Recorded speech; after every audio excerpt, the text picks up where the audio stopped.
교통사고가 나면 민사, 형사 두 가지 문제가 생길 수 있는데, 민사는 이제 손해배상의 문제야. 교통사고가 나면 내가 실수를 해서 누군가한테 재산상 손해를 입혔다면 당연히 배상할 책임이 발생하는 거거든. 근데 이제 형사 문제는 조금 여러 가지 요건이 있어요.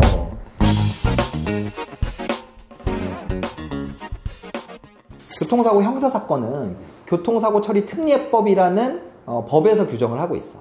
이 교통사고 처리 특례법은 왜 규정을 했냐면, 자, 운전을 하는 사람이 너무 많잖아. 그리고 항상 사고의 위험성은 존재하고, 근데 이렇게 사고가 나서 사람이 다치면, 그러면 이게 형법상의 과실치상, 과실치사 중에서 자동차로 일어나는 과실치상, 과실치사죄가 적용이 되는 거거든.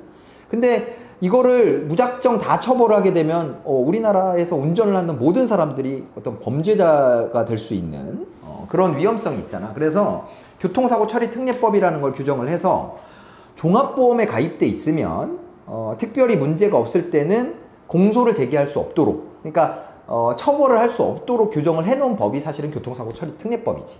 근데 여기서 이제 예외적인 조항이 있어요.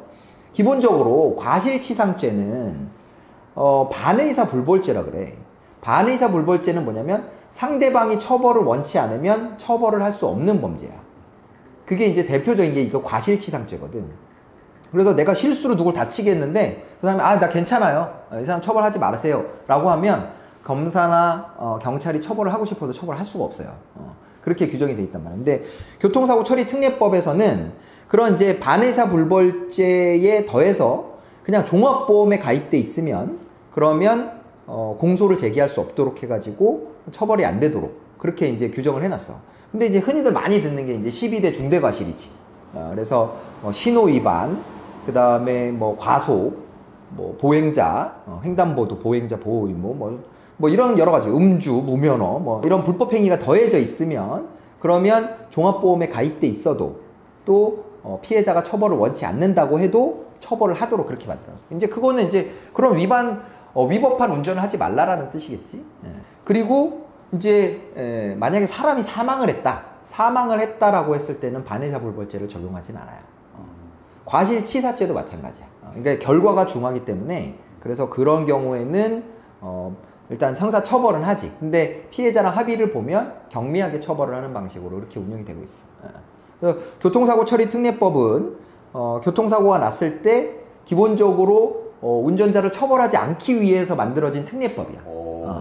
처벌하지 않도록 만들어주는데 종합보험에 가입하라는 얘기지. 근데 그런 위법한 운전을 하거나 아니면 피해자가 중대한 상해를 입거나, 중대한 상해라는 건 불치, 난치의 질병, 상해 이렇게 얘기를 해.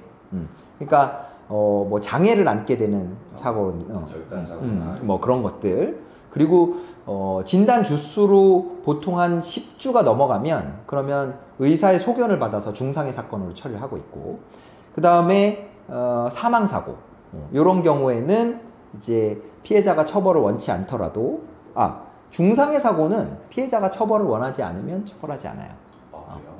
중상해 사고는 반의사 불벌죄가 적용이 되고, 이 중대과실과 치사사고는 피해자가 처벌을 원치 않는다고 해도 일단 처벌은 된다.